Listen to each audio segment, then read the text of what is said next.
Hello everyone, welcome to our channel, and today we will see how we can easily pay or request money on Venmo. So for that you will have to make sure that you have added your debit card or credit card and also verified them.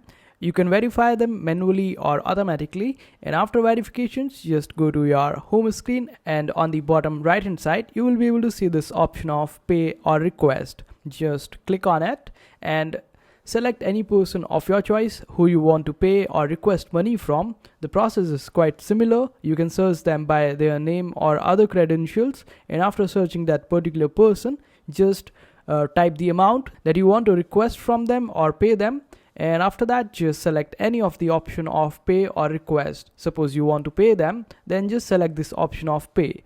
After that you would be able to pay that person a certain amount that you just typed. And this is how easy it is to pay on Venmo, and the similar process is there for requesting money from someone. And while paying, Venmo will automatically use Venmo's balance as a first priority, and if the amount is short than the amount which has to be paid, then for the remaining amount your bank account will be used. And this is how you use Venmo for payments and requesting money from someone else. And I hope this video was helpful. Make sure to hit that like button and also subscribe to our channel for more helpful videos.